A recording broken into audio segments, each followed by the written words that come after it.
Саламатсыздарбы балалар? Біз бүгін номер 82-ші есепті шығаратын боламыз. Қалай шығарамыз?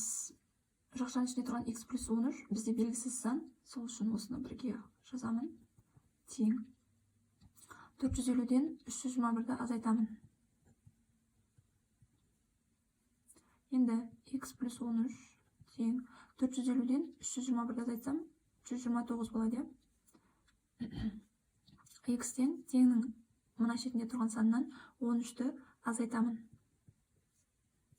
X-тен 116 шығады. Енді мен осыны алып, мына жерге қойып тексеріп көрейін.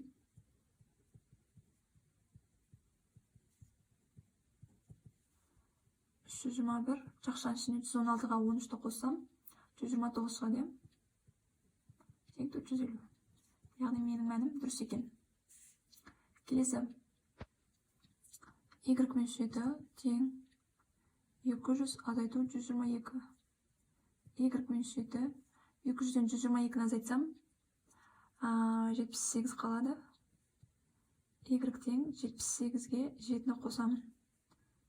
Y тең 85 қалады.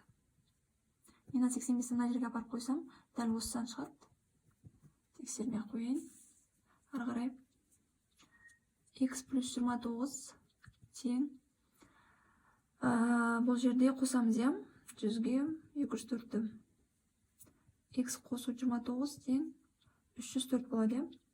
Енді 304-тен 29 азайтамын.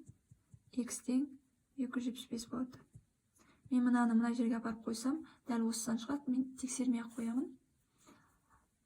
Келесінде X минус 13. X минус 13.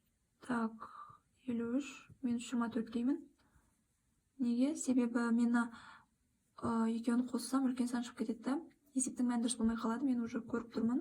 X-тен 53-тен 24 азайтсам, қанша қалады? 29 қалады. 29, Y-тен енді 29 қосу 13. Y-тен 42 болады. Ары қарай 83-ті шығарайық.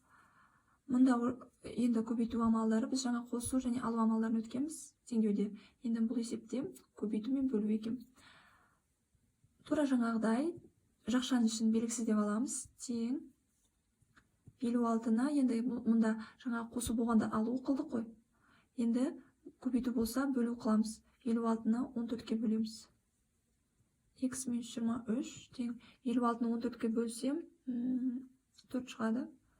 X тең, енді кәдімгі теңдеу 4-ке 23-ті қосу қылып өткіземін. X тең 27. Тексеріп көрейін, мына жерге қойып. 27 алу 23, көбейту 14 дейді. 27-тен 23 тасам 4, 4-ті 14-ке көбейтсем 56. Яғни мынау дұрыс мән.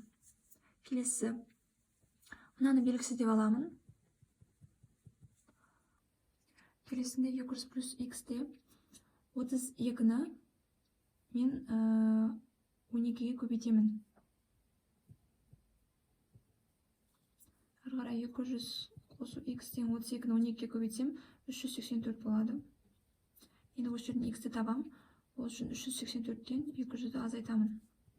X-інің мәні 184-ге тең болады. Мен мына жерге апарып қойсам 32 шығады. Сондықтан осы мәнім дұрыс. Келесі. Тура жаңағыдай жақшаны белгісіз деп аламын. Енді мен 41-ді 205-ке көбейтсем өте үлкен сан шығып кетеді. Сонда менің есебінің мәні дұрыс болмай қалады. Сол үшін мен 205-ті 41-ге бөлемін. Сонда Y минус 27 тең 205-ті 41-ге бөлсем